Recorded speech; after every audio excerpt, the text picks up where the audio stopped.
Hi, welcome to Country and Whiskey interview.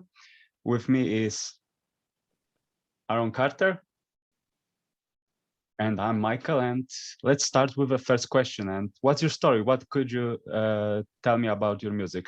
Yeah, so this is actually a great question. Man, so this question it was kind of hard for me to think about this because it's like, where do I even begin? So I'm from a small town in East Tennessee, about 30 miles west of Knoxville. It's called Rockwood, Tennessee. It's a real podunk town. There really ain't much there, but it started to slowly grow over the years. But I graduated high school in 2014. I went to get my advanced EMT certifications. So I work on the ambulance right now. Then I went on to get my bachelor's degree and sociology, criminal justice. And so I've been working on the ambulance since 2015. And so basically in 2020, I went back because I live in North Carolina right now. And I went to visit one of my buddies in Tennessee. Man, me and him's been friends since we were little kids. And so I started showing him some of the stuff that, I was writing and everything like that. And he's like, hey, man, like, you ever thought about like cutting a song? And I'm like, well, to be honest with you, no, not really. I've never really, thought about doing it. So I went on back to North Carolina. And when I got back, one of my friends that, man, I hadn't talked to him in probably like 12 or 13 years. He's a lot older than me.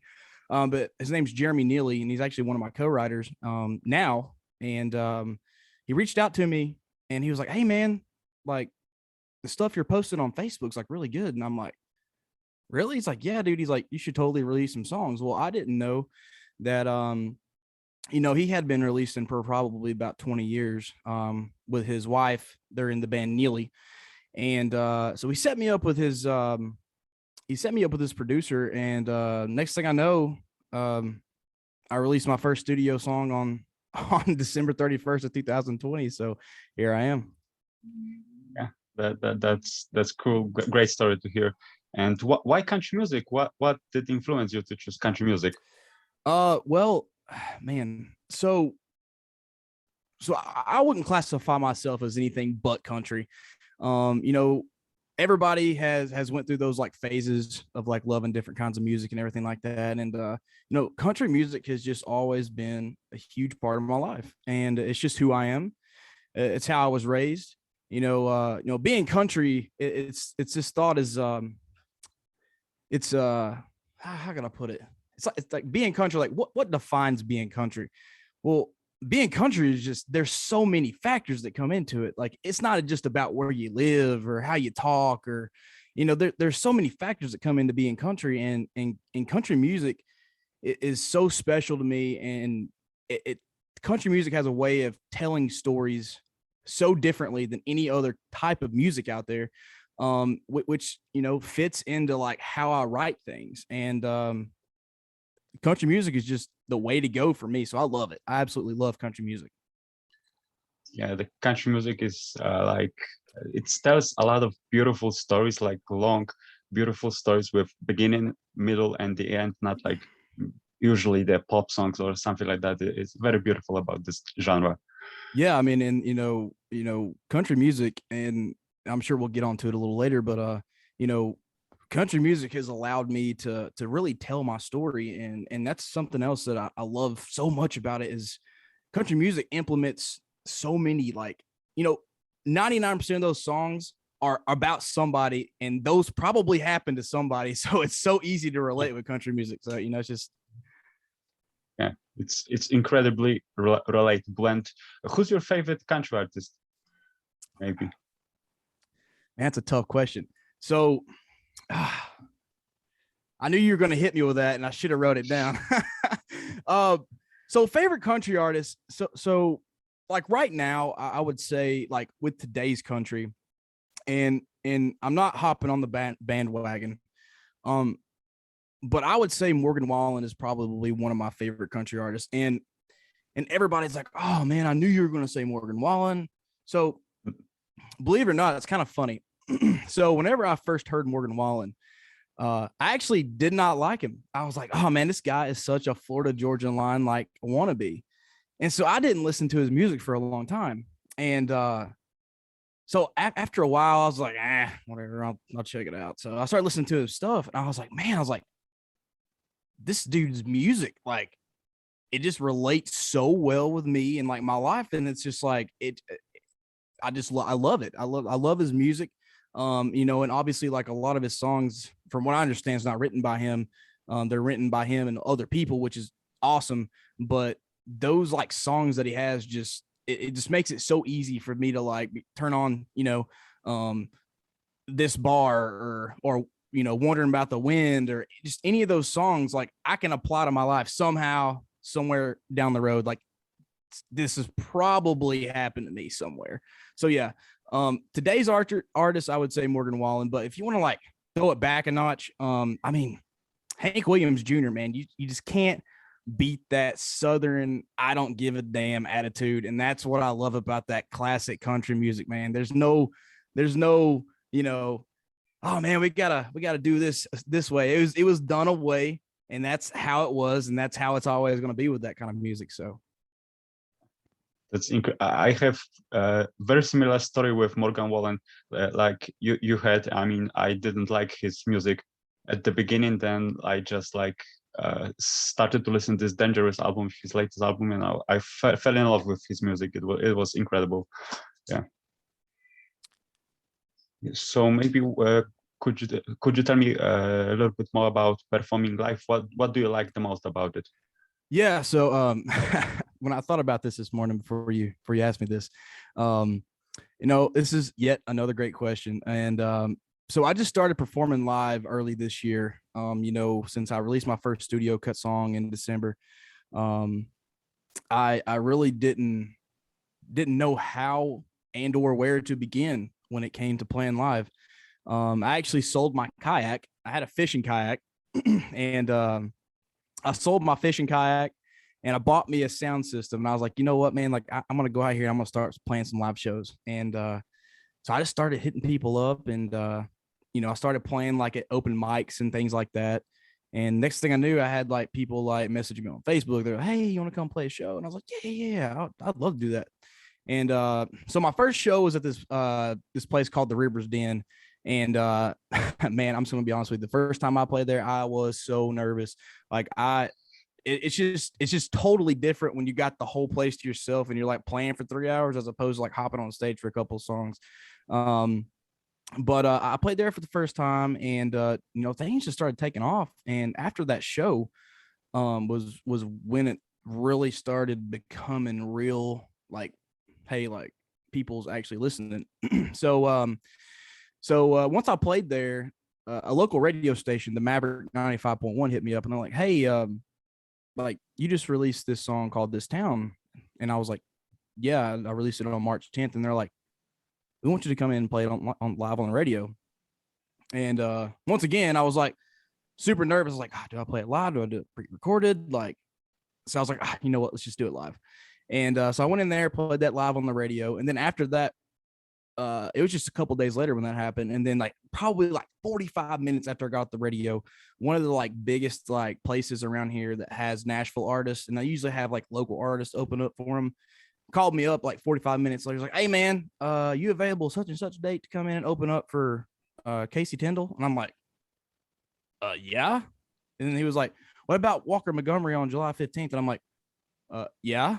And so since then, like, I mean, throughout from like March forward, I mean, I've been picking up gigs left and right. So as I do more and start to perform live more, it really becomes, it just kind of feels natural after a while.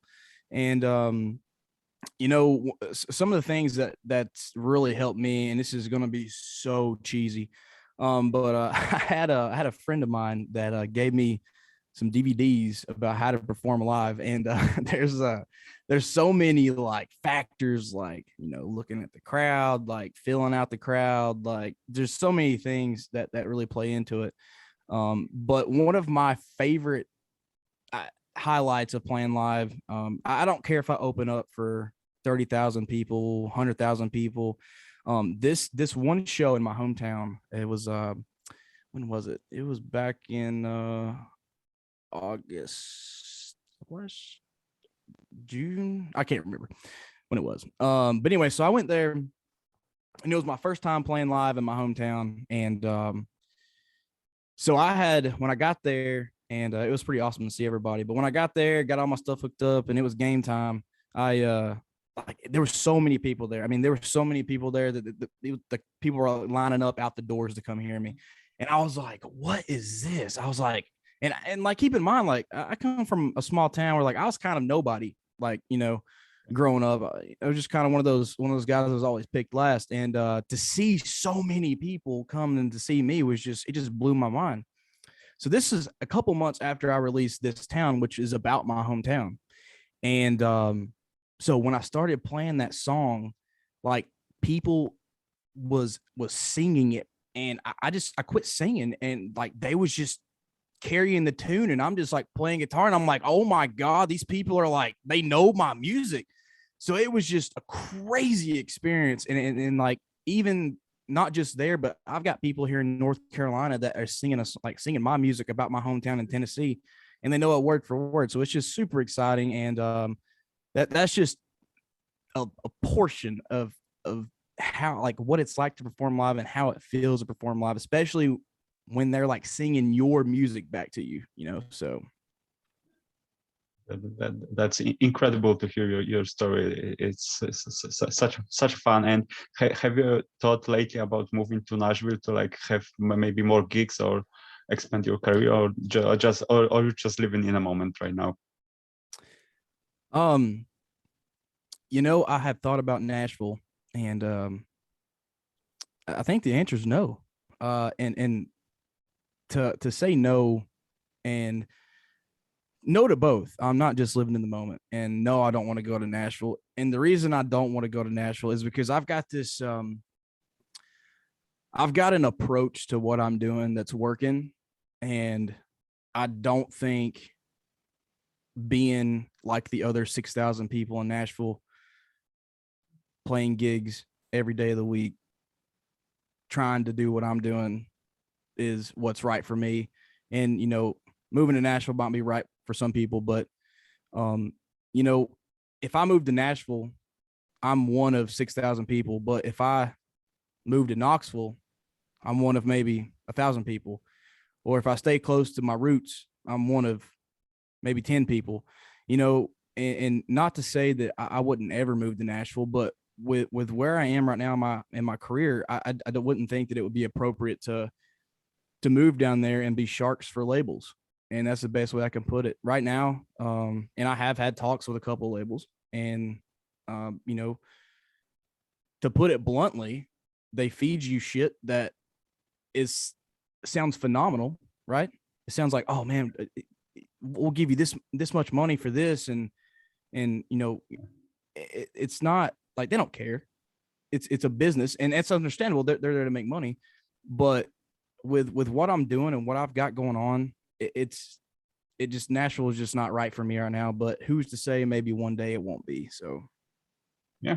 I totally understand it. I mean, I think about it like in this way. You don't want to sell your soul for the money, for the success. You want to build your own path and find success. Success it's good. Yeah. So like, why would I want to right now anyways? Music's not what it used to be 10, 15, 20 years ago. Like it's becoming more of it's becoming easier for independent artists to do it without labels, and that's kind of what I want to do. Like, why would I want to sign with a label who's basically giving you a loan for you to pay for you to record your own music, and they own it? And like, why would I want to do that when I could stay as an independent artist, and maybe I might get a manager or maybe a public relations somebody, but why would I want to sign with a label when I could have 100% of the profits myself and them not get any, in which they could, right? Yeah, exactly. I mean, I think one of the good example is Aaron Watson from Texas. He's independent artist, and he's a huge star. Every time he goes to the concert, there is like full sorry for my stutter. That he sells a lot of tickets, so it's always a way. Yeah, I think I think one of the things about Nashville, and I think people have this idea that moving to Nashville is like you've got to move to Nashville to be successful. No, no, it's not. It's not true at all. Like, you know, it's more difficult. Like, don't get me wrong. Like, you know, there's a lot more work and stuff that you got to put into it, but it can be done, and that's something that I think is important for people to see is like you don't need Nashville. Nashville needs you. Yeah, yeah, that's great approach. Yeah, and you are also a songwriter. And could you tell me how the process looks like? Yeah. So once again, this is another great question that I've actually not been asked. So songwriting is different for everybody, and you know, one of the things that I have found. So I started writing uh, music back in high school, and this was probably in like 2009, 2010. So it's been a little bit. Um, like I said, you know, writing is different for everybody, and everybody's got their own style of writing, and that kind of what make that's what makes music.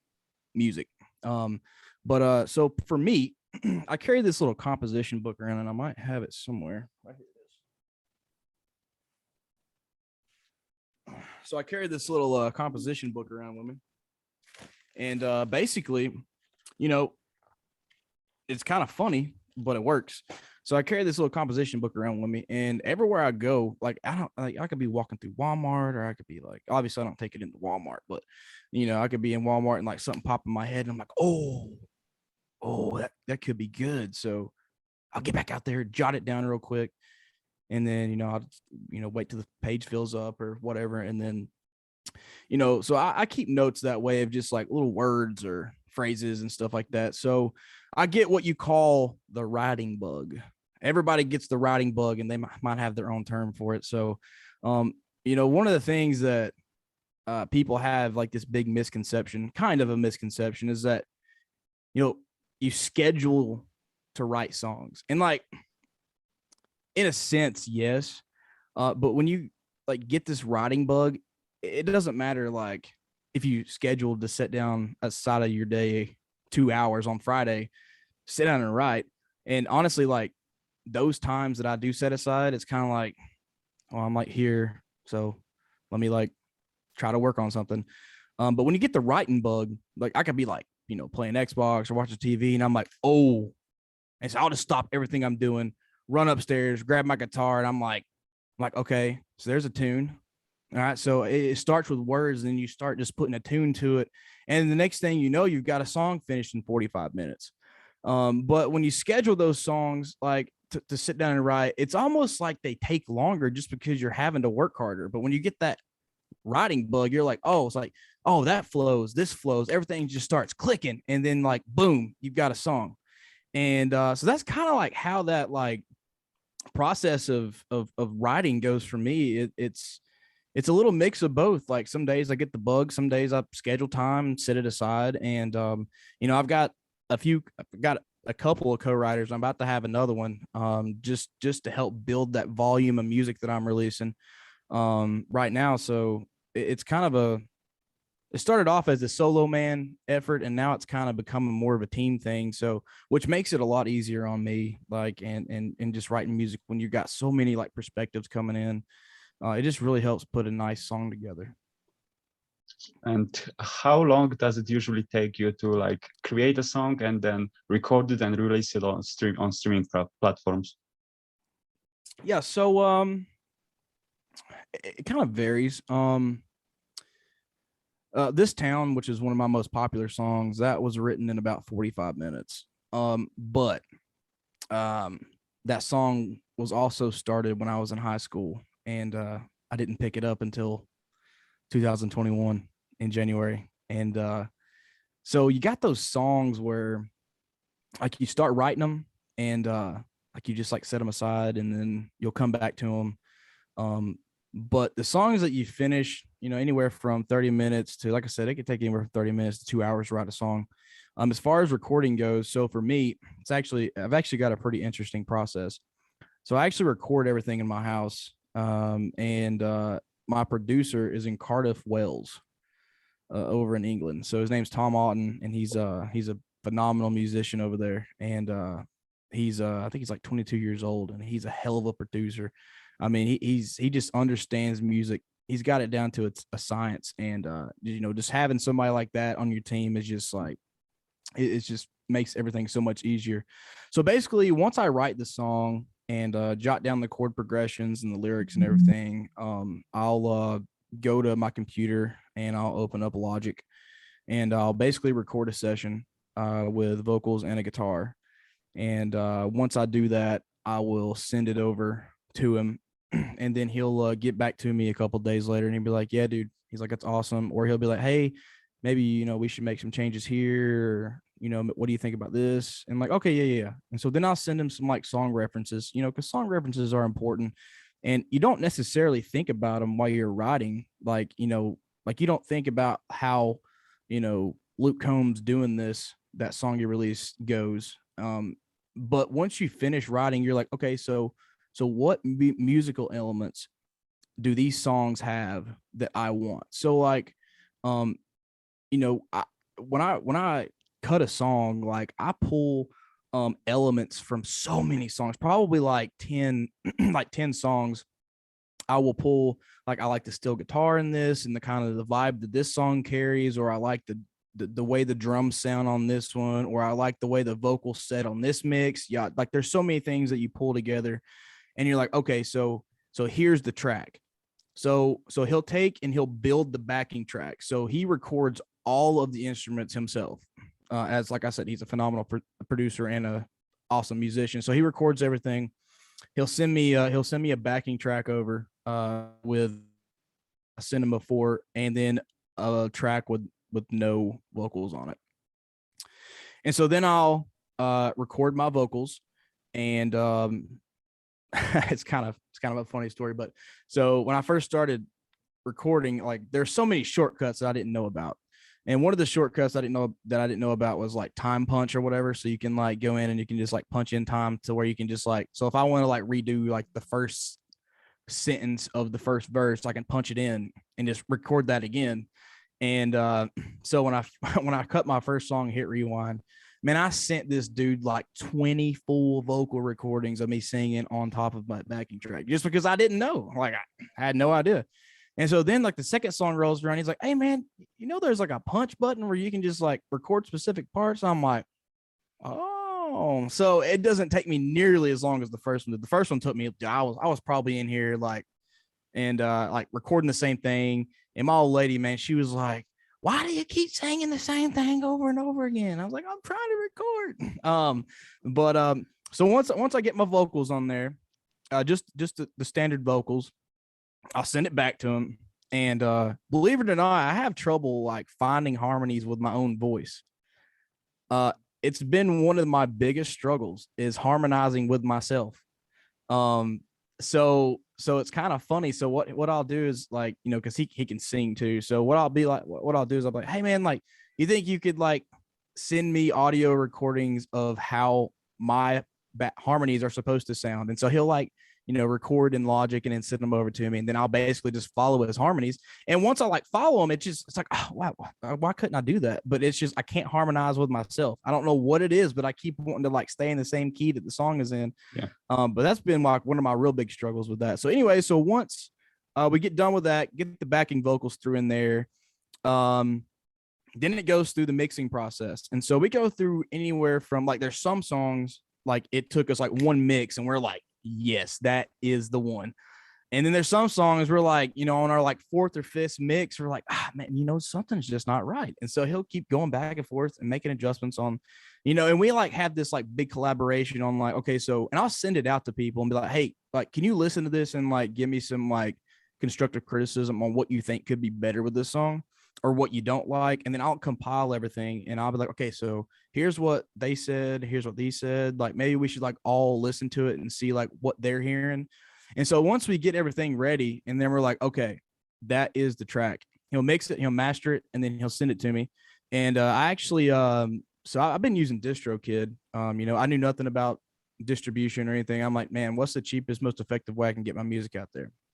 And DistroKid was it. So I basically will upload my music to DistroKid anywhere from 6 weeks to a month before it releases. So that process of mixing and mastering could take anywhere from 2 weeks to a month and a half. It just depends on, the schedules and how everything works out. And sometimes it takes, a shorter amount of time. But once you like throw it out there, you get it sent out to the distributor. The distributor sends it out to all the stores and everything. And just, you wait for it to release. And one thing I found is, the sooner you get it out there, the better it is for, editorial playlisting, which my last 3 songs I've made Spotify editorials on Fresh Country Finds, and I'm hoping my latest release also hits that. So it's been a process, man, but it's been a fun one. So Speaking of songs, could you tell me a little bit more about one of your first songs, The Places? And yeah, so Places, man. So that was a song that I actually mixed and mastered myself, and that's why I don't sound good. But that was before I had met Tom, my current producer. I was like, you know what, man, I wrote this song, and it was about some past relationships and stuff like that. And so I wrote it. I was like, oh, you know what? That is a banger. I want it out there to the people. And so I just like signed up with DistroKid and released that thing. And like I said, I didn't know nothing about releasing or anything like that. So, and believe it or not, there's a lot of people who's like, man, Places is such a good song. And I'm like, yeah, I mixed and mastered it myself. And they're like, oh, that's awesome, dude. But it sounds so bad. Like it just, but I love that song because that song is really it set the foundation for what I've been building since my first studio release. And if you've heard all of my music up until Toss Me a Beer, you can see and hear the progression like of how each track is just getting better and better and better and better. And that for me, and I'm not just seeing that with my music, but I've seen that with myself and like my communication skills, just because I'm having to do everything. Like I'm watching this like unfold in front of me. And sometimes I don't realize it's happening. But a lot of people was like, man, do you realize like what's going on here? And I'm like, like, no, not really. But then like I take a step back and I'm like, man, just looking at like where I started to here I am now, it's like it's crazy to see the progress and like, just the drive. I've got this like drive that I'm just like, man, I'm gonna be there. Like I'm gonna make it one day. But it's not something you can just snap your fingers and expect to be the headliner for a big show, This Town is the first song of yours that I heard, and I had a chance to listen. And this is the song that thanks to which I fall in love with your music. And could you expand on that a little bit? Yeah. So This Town. So This Town is really me. That song is about where I come from, what I learned growing up, what I learned not to do as an adult. And that song really just sets the foundation for like the direction that my music's going. And it talks about how, this town, like it don't matter. Like when you grow up in such a small town where everybody knows everybody, it doesn't matter if you move 6 hours away from that town. That town is your everything because there'll never be anything like it. Like the back roads that I took in my Mustang at 70 miles an hour and damn near died. Like those are memories that I'll have forever. Going up the mountain and mudding with my friends and trucks and dirt bikes and fishing with my dad, like fishing with my friends, like at my high school, so many memories there. Like that piece of your life will never ever be able to be replaced no matter where you go. And although I don't want to move back there just because there's nothing there, like, monetarily for me, the part of the song where it says it draws me back like a bow on opening day. If you know anything about hunting, and that like thought, that metaphor of like, man, like I miss this place so much that like the first thing I thought of was, oh, hunting. Like it draws me back. It draws me back every time I go to it and then I leave. I'm like, man, like I feel like every time I leave, like I'm leaving a piece of me behind. And so like this town is really like my life, and that is the beginning of kind of where all this like got started. So I love that song so much, and so many people. It's actually one of my doing the best out of all my songs, which has really surprised me. And I think people like that idea of being able to relate to growing up in a small town and you know making stupid mistakes growing up and you know leaving relationships, you know leaving that girl that in the past, you know that like, man, I can't believe I broke up with her, and now she's like, you know, some model for whatever, and you're like, man, that could be mine. You know, it's just one of those things. It's like you learn from it and you miss it no matter where you go. So yeah, I love that song. That's a great question. Yeah, you can feel it when you listen to the song. Your emotion, your experiences. It's beautiful. That's why I love country music, and I love your music definitely. Well, So thank you yeah, so much. that's cool. And maybe you could tell me a little bit more about living in the small town USA. I mean, I'm from Europe, so I don't have any experience in living that in that kind of small town. Yeah. So growing up in a small town, I don't know if you want to like cut it here and go to the next one or not, but or the next thing, because it's going to be a long drawn out things. Or if you do it in 5 minutes, we could start it, or maybe we could end this session and start the next one in a second. Okay. So anyway, so growing up in a small town, you know, I've lived in like I've never lived in a big city, so I can't really relate to that. But I've worked in big cities, and growing up in a small town, it's like sitting on a beach. Like you go on vacation and you're sitting on the beach and you're like, you've got this like beautiful open area and like you're the only one sitting there on the beach. Like the majority of stuff in small town, they're kind of like, it's kind of like spread apart. Like nobody's like door to door. Um, so it's just like this like sensation of like knowing that, hey, look, my grandparents went to this high school. My dad went to this high school. My mom went to this high school. I went to this high school and my grandparents grew up here and they raised the family here or raised the farm there, and it's like everything like small towns. The reason small towns are just so different than like living in a big city is like when you're from a small town, like there is literally, unless you like move there from somewhere else, but if you're like born in that small town, like there's a piece of you there, like a piece of your family that has been there for years and years and years and years and years, which is why people don't want to leave. They're like, oh, well, you know, the rest of my family lives here. So it would just be hard for me to leave them behind. But like that, that just, that's why you don't want to leave that small town, but you can't stay there forever unless it's in a town that's like starting to grow and stuff. Cause there's just nothing, there's no way for you to be, I wouldn't say no way for you to be successful, but it's hard to be successful like staying in a small town because there's nothing there.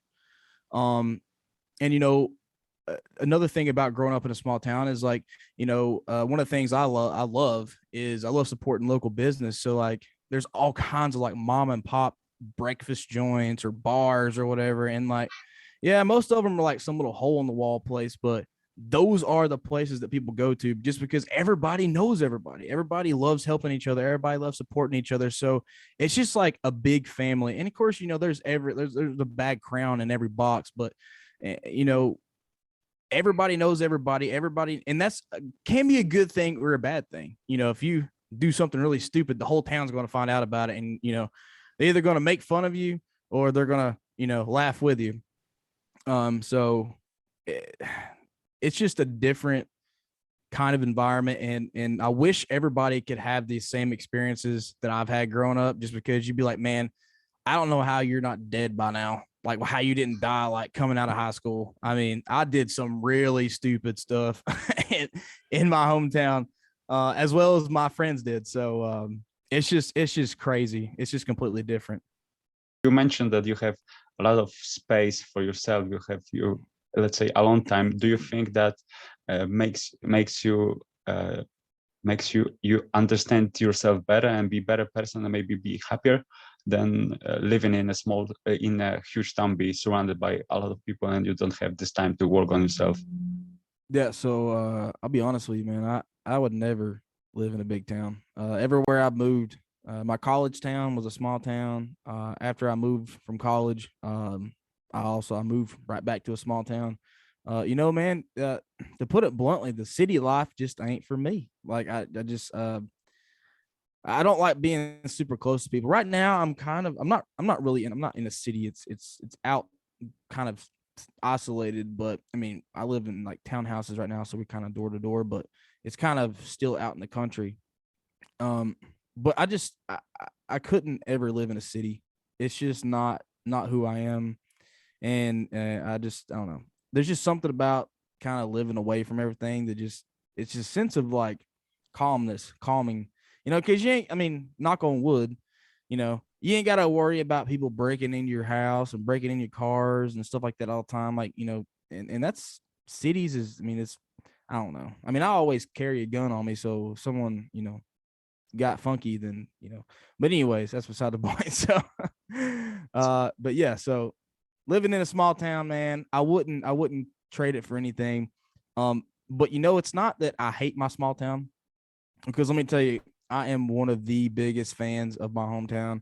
And every time I go back, it like warms my heart to see that, oh, they've added a new restaurant, or they've added a new, and I keep in mind these restaurants aren't like, big restaurants. They're like mom and pop restaurants. And so every time I go there and I see something new, I was like, oh, I'm gonna stop in there. And that's what I did the last time I was in. I stopped at this small little breakfast area, and went in there and ate some breakfast. I was like, oh man, like where was this, 15 years ago when I was living here? So but yeah, I love it. So And what's your favorite outdoors activity then, if you live? favorite outdoor activity. I love fishing. I do. I really enjoy fishing. Unfortunately, my dad sold his boat probably right when I graduated high school, maybe a little bit before. But I love fishing. Fishing is one of my, like, it's so calming, so relaxing, and it's kind of funny sometimes. You get a big one on there, the line breaks, and you get all mad, start cussing and everything. And you tie something new on and throw it right back out there and hoping to catch the same fish. I do love fishing. I love being out in the woods. Hunting's fun. Hunting is one of those sports that there's just so many people that hunt, and in fact, there's this place called Jerry's Bait Shop down in Rockwood, and my dad has known them for years. And last time I was in town, I actually shot a podcast with one of the guys that makes duck calls down there, and it was pretty fun. Like I used to go back in the shop when I was like super young, but it's kind of changed a little bit since then. But I mean it. I love, like I said, fishing, hunting. Just being outside. I mean, being outside is one of those things where it's just, when you're out in the country, you can't really be in a bad place. You know, I mean, it's just all beautiful. I mean, it's beautiful. The mountains, the trees, and there's not these like big city skyscrapers like chasing you around everywhere. It's just, and you're kind of just there in this beautiful creation, and that's what I love about. That's just so. It's just another part of what I love about it. And going out on the lake, man, I love going out on the lake. I can tell you right now, there's nothing more fun than taking a bunch. So there's this place called I think it's Gizmo down in Rockwood in my hometown, and it's like this little sandbar out on the lake. And like during the summer, like everybody like goes and beaches their boats, and everybody just gets hammered and just has a good time together. So it's just super fun. So that's some of my outdoor activities that I love.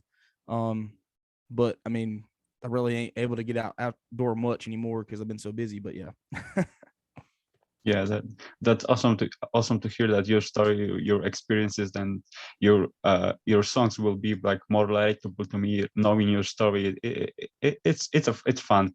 It's great to listen to such stories as yours. And maybe with the next question, could you tell me a little bit more about doing it right, and toss me a bit one of your latest Yeah. releases? So doing it right. Doing it right was it was intended to be like a really upbeat, like party kind of song. Um, but it's basically written about a guy and a girl, and they met in a small town, you know, and once again, this is another story that was about my life. You met in a small town, and you used to go out, hang out at bonfires and drink, and just have a good time. And unfortunately, it didn't. I wouldn't say unfortunately, but it didn't work out. So, but those memories still played a role in my life, and I think it's important to establish that there are so many people out there with a similar story about how they met a girl in a small town, and the next thing you know, you're like, oh man, this is gonna work, and then you do so much together, and then boom, you know, she ain't doing it right no more. so, so that's what it's about, was doing it right. She was doing it right, and we were doing it right, like, having a good time, and that was kind of what it was, just throwing down with everybody and having a good time, with a little bit of relationship mixed in there. But that song is was definitely a good one. But Toss Me a Beer, man, I'm gonna tell you, I love that song. So when I wrote that song, I was actually hammered, and so I wrote the majority of it while I was hammered. And I was like, it started off with just like, I was like, man, I wish somebody had tossed me a beer. And I was like, oh, that is the one, man. That is the one.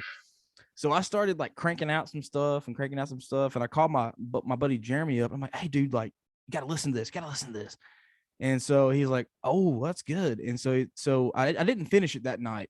The next day I didn't finish it because I was probably hungover, but probably a couple of days later, he and I had a Zoom call, and I showed him this what I was working on. He's like, dude, he's like, that is good. And so we finished the song out, and when we finished it and I played it through for the first time, I was like, man, that is like, that's gotta be like the party song.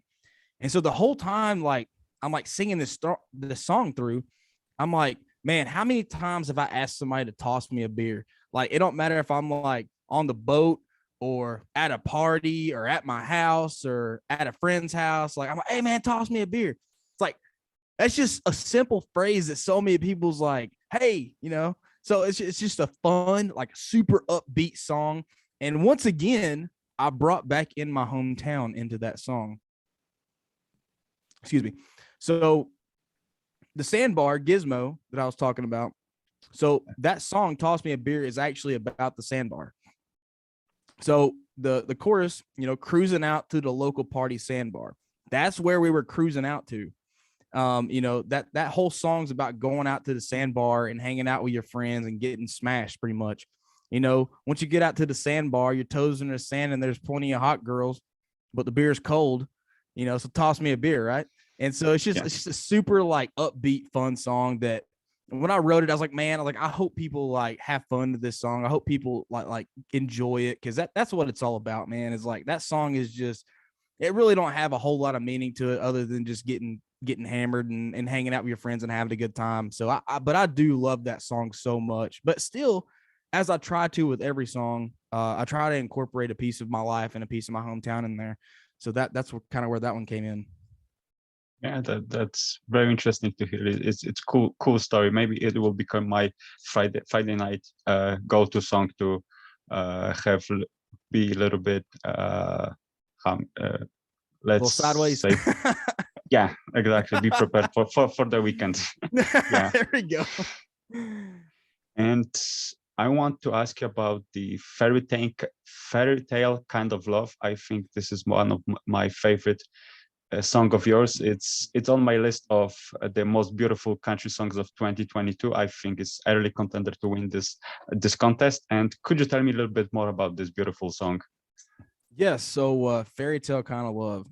So believe it or not, one of your favorite songs was actually not written about my life. Oh. Yeah. So my co-writer Jeremy, his daughter was getting married. I believe she got married in like April or March or something like that. And so he hits me up and he's like, hey man, he's like, I want to do something special for my daughter's wedding. And I'm like, well, let's just write her a song. And he's like, yeah, let's do that. And so he sent me his son-in-law's vows, and then he sent me their story. and because we share like a Google Drive together for our music stuff. And I read through the story, and I got to this part, and part of their story was they had their first kiss in a Walmart parking lot, and I was like, Walmart. I was like, Walmart first kiss, Yeah. fairy tale kind of love. And so we ended up rolling with that idea. And so actually the song was initially going to be named Walmart First Kiss, but his son-in-law didn't like the idea of it being Walmart First Kiss for their wedding song. So we went with Fairy Tale Kind of Love. But that song is such a good song, just because it literally details out their entire story from beginning, to now. And it just lays out a message. And I've had a couple people like ask me, like, hey, can I use this as our wedding song? And I'm like, yeah, let's do it. And so yeah, I love that song so much. And but yeah, and so since then, I actually had recently, about a month ago, I had this girl. Her name's Sydney. She's from California, from Orange, California, and so I had her reach out to me about some things, and I'm super excited about some stuff that we're going to be doing here soon for her. And I think you're actually, if you love fairy tale, you're going to love what I've got working up with that too. So That's cool. And could you tell me maybe could you tell me about your next releases when you will release music, and maybe there is like full album will be released soon, or I will have to wait a little longer for that? yeah, so I have enough songs to release until 2024, and my plan, and yeah, so I got you covered. You won't have to wait too long. Yes. Usually, I'm kind of projecting right now about every 6 weeks. My next one this year. So I'm actually on a featured on a song that's releasing on August 5th with my buddy Jeremy. It's called "Good Judge of Bad Women," and that song is going to be a hit. I love that song so much. And then I'm also featured on another song that's releasing on November 11th, and that one I actually wrote with a guy named Jake O'Neill from the UK. I'm not sure if you're familiar with him or not, but he was actually on The Voice uh, last year or something like that. And he hit me up. He's like, "Hey man," he's like, "I've been following your music. I love your music and everything." And come to find out, he has the same producers that I do in Cardiff, Wales. And so we got a Zoom call together, and we had a song together in about an hour. So I'm super, super excited about that song. But the next song that I'm releasing, it's going to be on in November. I can't remember the exact date. I think it's like November 25th.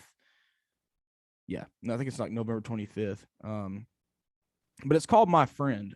And this song is a really personal song. It was about a bout of depression that I had for a while.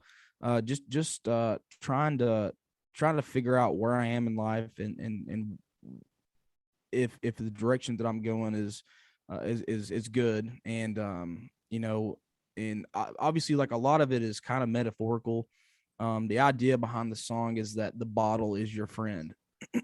And so the whole song, it talks about how the bottle represents your friend in this like bout of depression. And the reason I love this song so much, and people who are religious may or may not like it, but it does have a religious twist at the end. And as a Christian, the last verse really talks about, like, the whole song, it's about how this bottle, like, every time you go through something, you pick up the bottle, you pick up the bottle, you pick up the bottle, because that's your friend.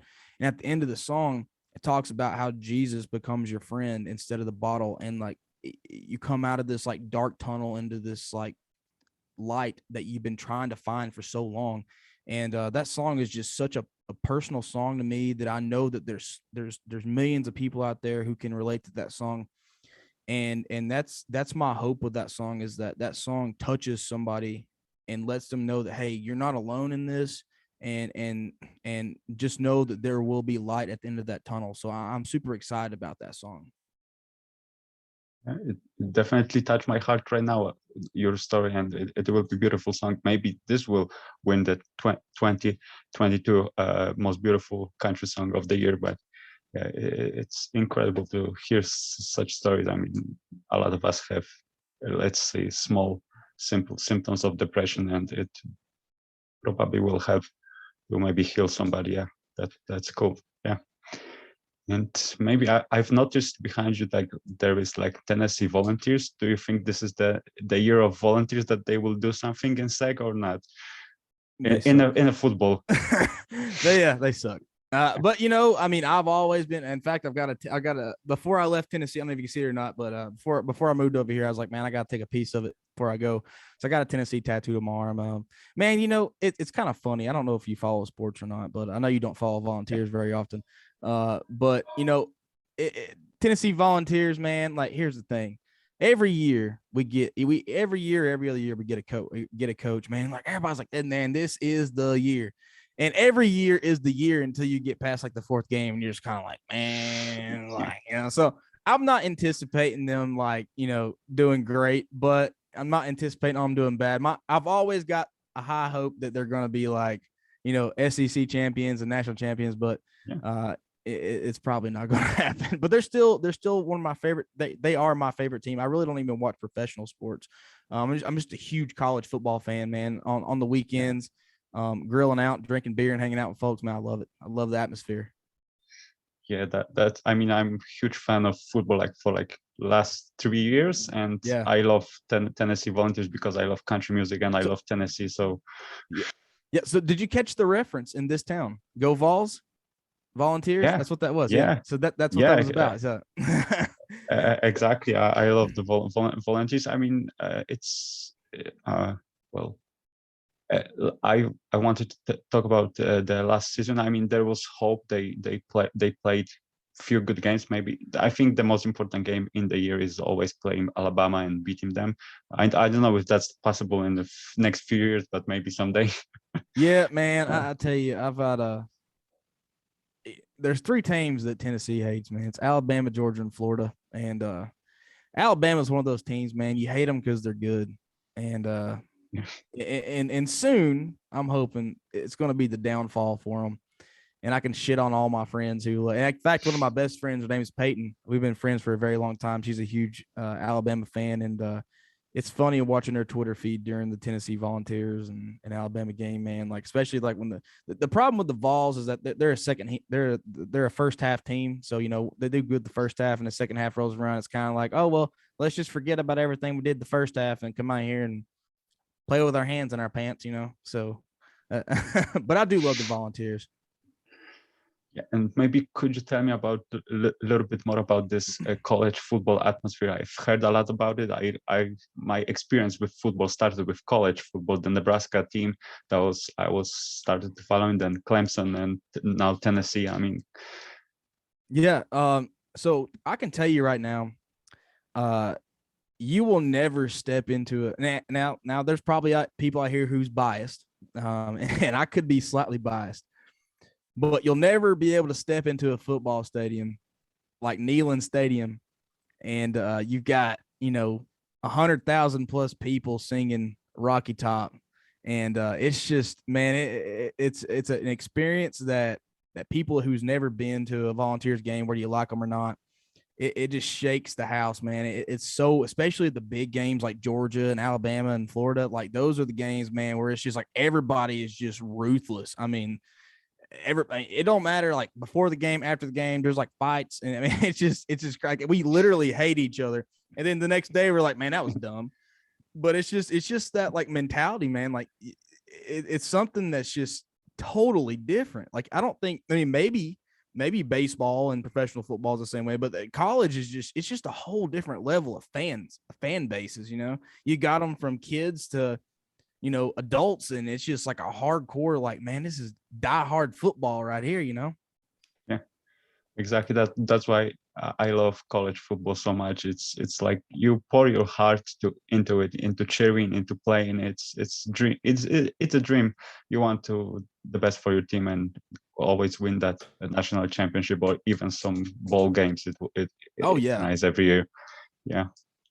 So maybe this year will be the year when the Tennessee will win some kind of bowl. Oh yeah, I hope so. But I'm trying to think. So quickly, I don't know how much time you got left, but so as far as next year's releases go, man, I've got a lot of good songs that I'm super excited about, and I know my friend is releasing in December, and It's going to be a great song. But I'm releasing a song on January 6th called Homegrown Country. And man, I'm super excited about that one. And guess what it's about? My hometown.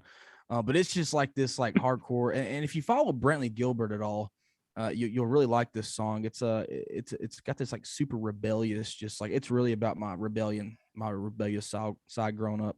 I'm super excited about that one. And my mom, she's like, would you just write a song for me? And after Thought You Should Know came out by Morgan Wallen, I did like a cover and I put it on Facebook, just recorded me.